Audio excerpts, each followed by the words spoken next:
大家好，人 Mr. Question。美國前總統特朗普7月13日喺賓夕凡尼亞州嘅政治集會上面以步中彈。聯邦調查局證實呢度係一起槍擊事件，就被視為係一次暗殺嘅企圖。美國特勤局通報槍手已經被擊斃，集會觀眾裡面1人死亡，2人重傷。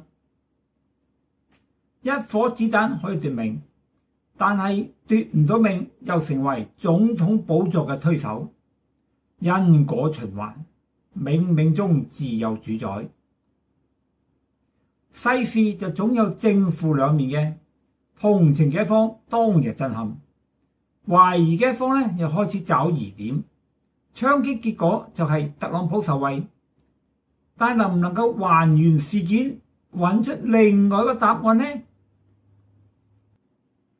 喺過去一集特朗普遇刺的詭異裏面咧就分析過槍手用嘅 AR-15來福槍同埋彈道，但係就未能夠解開槍擊案係真呢一個疑問，而越嚟越多人咧提出質疑，因為整件事發展得太完美啦。但係喺科學證供之下，又能唔能夠揾出答案呢？今集問題先生採用2大實驗，137米射擊同埋子彈擊中耳朵嘅狀況，大家就可以判斷槍擊案係真啦，還是一個騙局。Mr. Question 問題先生發掘時事盲點，揾出正確答案，讓大家明白事實嘅真相。喺節目開始之前，請各位訂閱並且撳埋右下角個鈴鈴，再選期全部，有新影片就會通知各位。被告一槍嘅奇蹟。美國前總統特朗普發表演說期間，遭到一名20歲嘅槍手襲擊。從多間外媒喺現場所拍攝，佢喺千鈞一髮嘅時候就轉過咗頭，本來瞄準佢後腦嘅子彈呢，就僅係傷及佢右邊面同埋右耳。外媒引述專家分析，呢個係因為佢演講時候呢嘅一個習慣，就反而係救咗佢一命。有外媒分析，特朗普之所以能夠逃過呢一劫，係有可能同佢演講時候習慣咗傾側身體，而且說話嘅時候會搖頭擺腦，所以喺關鍵時刻呢就能夠逃過一劫。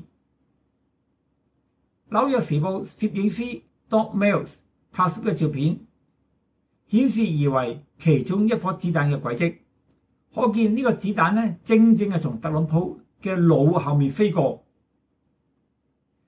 該報指米爾斯使用 Sony 嘅數碼相機 A93， 能夠以每秒30幅嘅速度捕捉影像。如果當時採用嘅快門速度呢，就大概係8000分一秒。呢款相機咧就配備咗電子快門嘅。紐時引述聯邦調查局 FBI 嘅退休特工哈利根 Michael Halligan 指出，影片顯示畫面好可能就係彈體造成空氣移位，即係氣流啦。係唔係真係拍到氣流呢？槍手嘅來福槍，槍手用嘅槍據報咧就係 AR-15半自動步槍。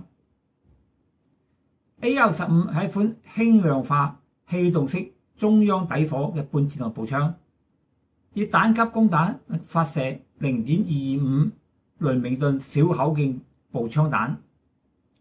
軍用型就選擇射擊模式，可以切換為半自動或者係全自動嘅射擊模式。由於佢嘅設計嘅先進性同埋良好嘅彈道性，就獲得美軍嘅青睞。佢嘅衍生型號就被國防部發展成為軍用嘅 M16突擊步槍，並且喺越南戰爭中咧就係首次服役。其後更加出現從 M16槍族縮短而發展成嘅 M4卡賓槍，因為佢口碑良好，而且係喺美國國內民用市場大幅產銷嘅半自動型號啦。AR-15嘅專利咧喺1977年就已經過期㗎啦。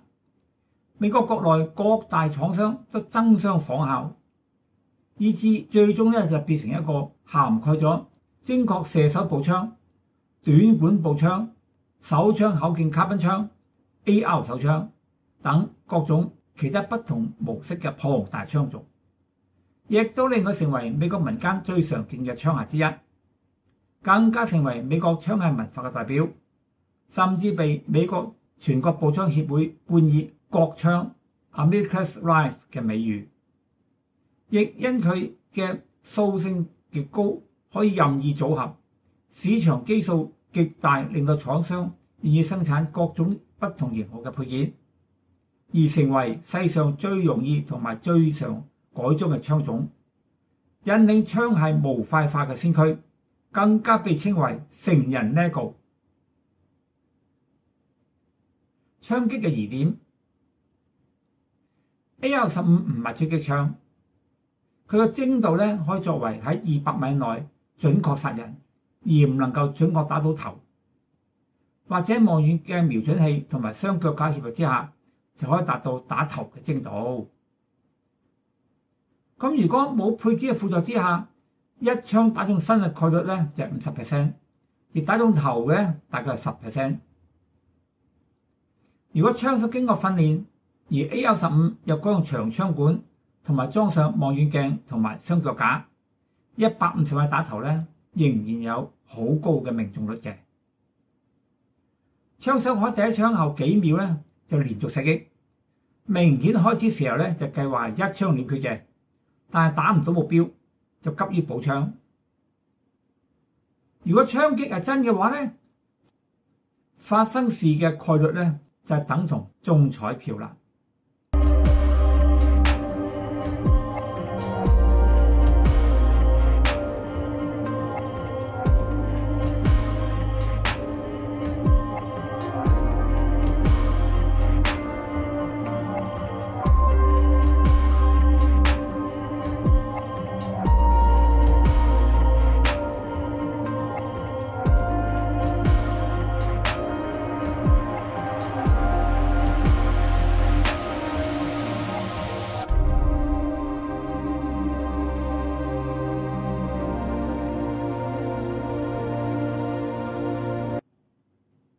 槍手拍到喺屋頂上面，佢手持嘅 AR-15步槍係冇望遠鏡嘅，最多咧只係裝上咗紅點鏡，而紅點鏡咧係冇放大嘅。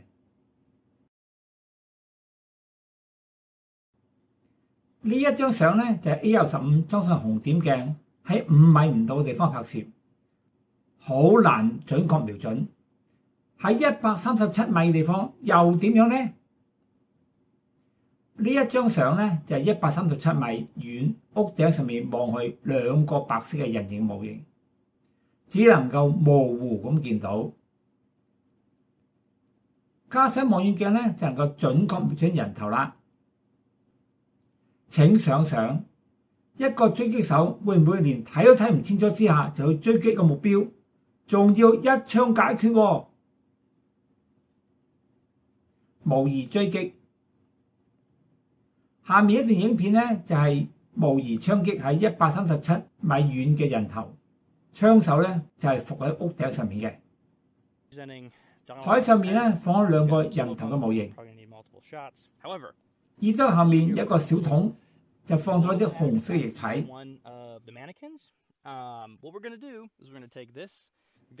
今次用嘅咧係狙擊槍，比槍手嘅 AR-15咧就專業好多啦。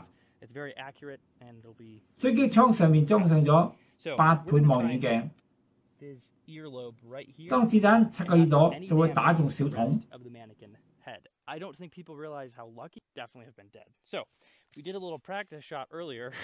好似呢個靶一樣啦。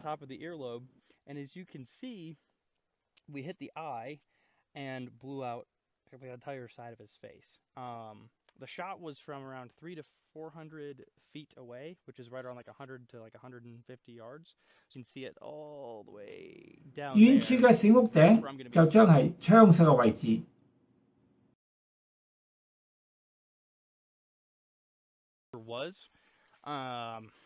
This is like the real distance. So we're gonna pop up on top of the shed here, and then we're gonna take that. And if you want to kind of see up the hill there, That's what we're going to be shooting at.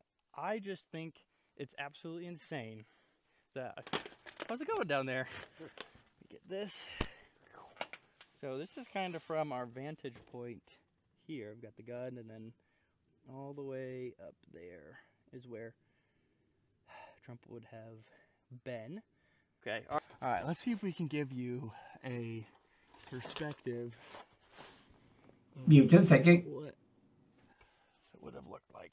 Now, we don't know what scope he had, but this one... 從呢個望遠鏡裏面咧，就可以清楚瞄準到白色嘅人頭。That's what we're going to be trying to hit just the earlobe. In this 但係今次係要瞄準右耳。Wish me luck. Let's see if we can hit just his earlobe.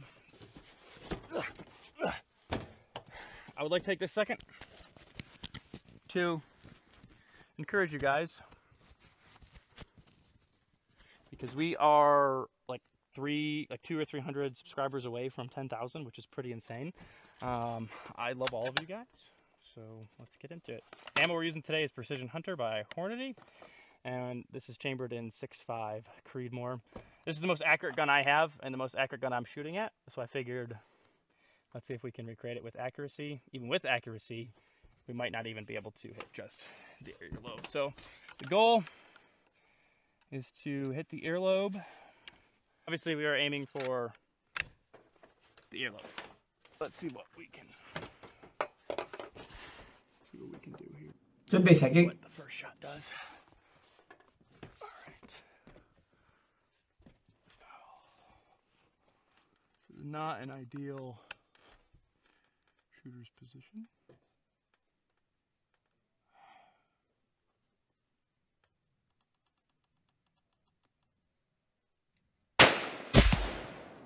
子彈喺頭邊擦過。 Okay. Looks like I pulled that one just a little bit. And at this point, I would already be dead. So that's nice.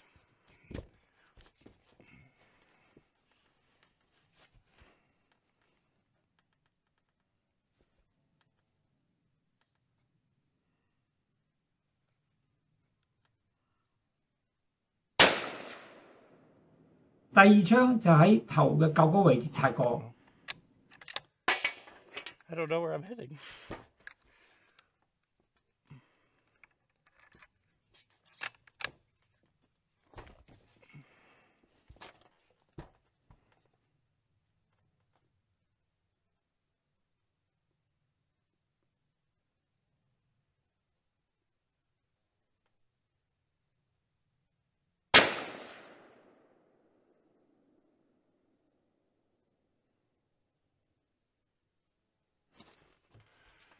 Well,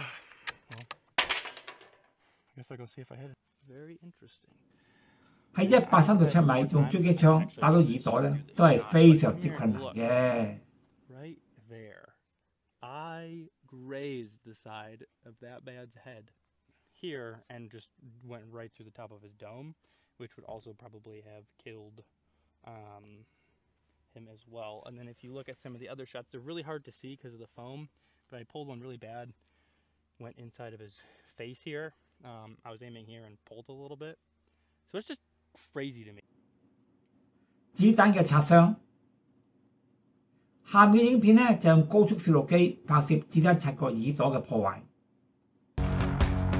今次用嘅係一個好似特朗普咁嘅。 So there's three main things that I want to hit.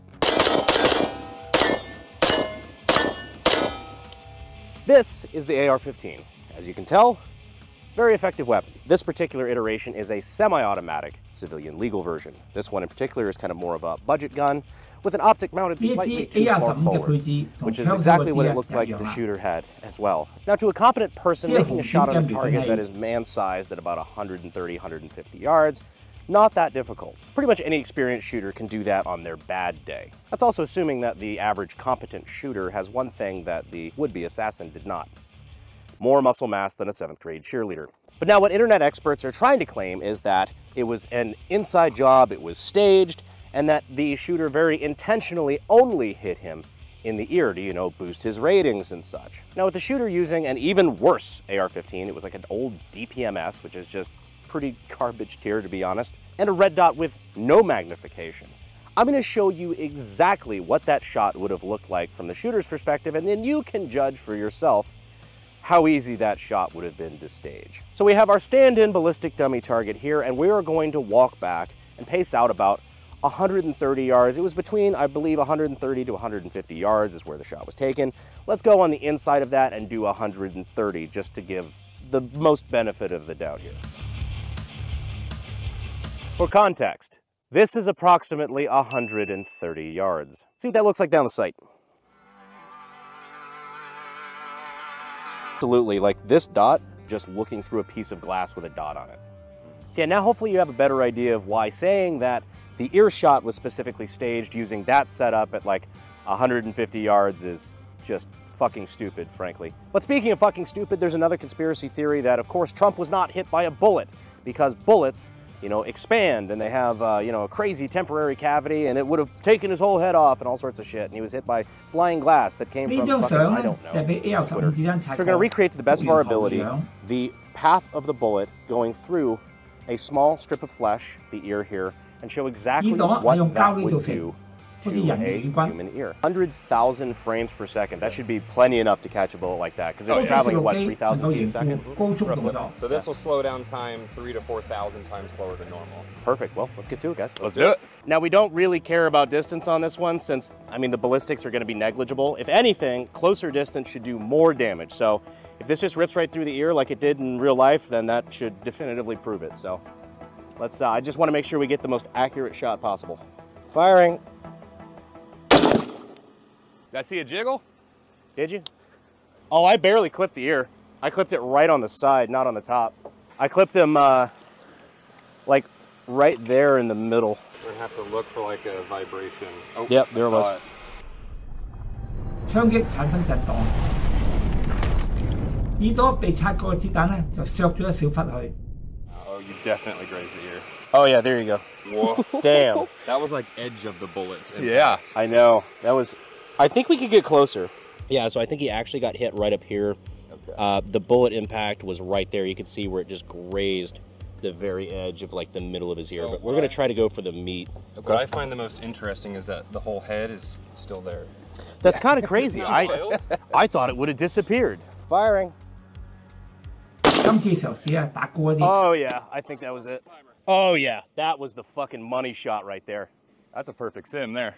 How's his head still connected? I don't know, this is crazy. I don't think a bullet actually hit him. Like his neck's not broken, I don't...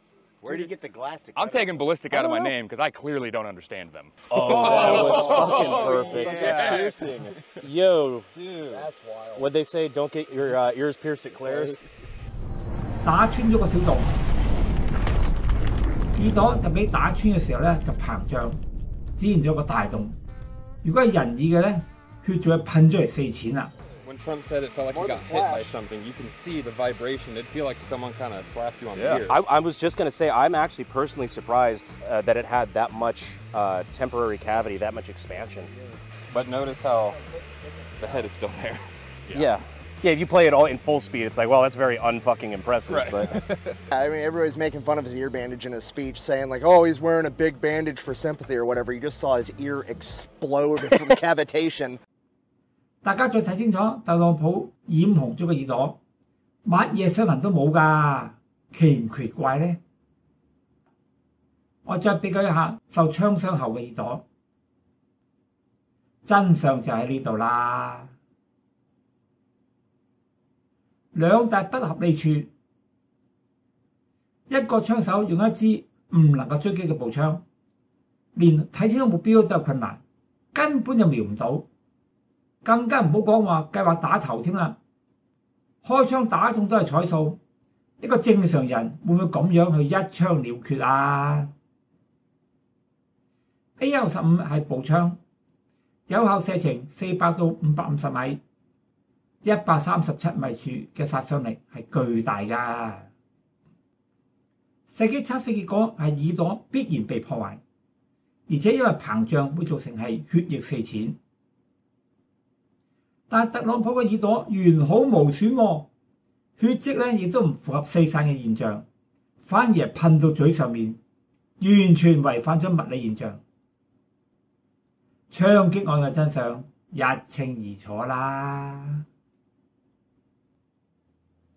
特朗普嘅表現，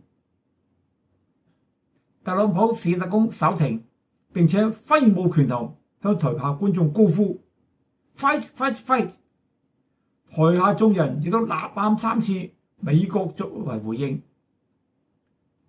另外，特朗普事後向支持者發咗一封電郵，附上個簽名同埋肖像。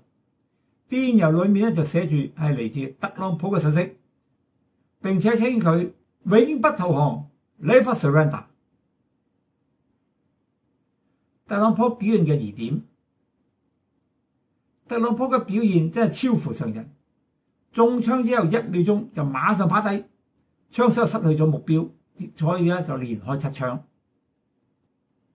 當特勤人員保護離開嘅時候，特朗普仲要係逼出嚟做個姿態添。特朗普有住2大不符常人嘅表現。第一，生死之間全無畏懼；第二，鬥志超乎凡人。呢位美國英雄100%表演咗美式英雄嘅一幕，叫座力一時無兩，100%完美嘅100% perfect。如果槍擊係真嘅話咧，特朗普果真就係超人啦 ，Superman。但係太完美又唔容易令人相信喎。但事實解開之後，一切就唔出奇啦。FBI 可以揾到更多證據，彈頭係咪從呢一支 AR-15發射出嚟等等，但係要特朗普驗傷咧就唔可能啦。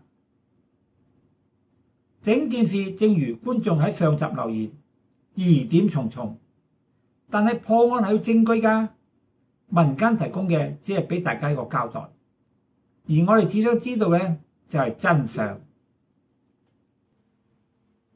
請各位訂閱緊隨本頻道嘅影片，獲取更新資訊。希望大家廣傳，並且歡迎留言讚好。拜拜。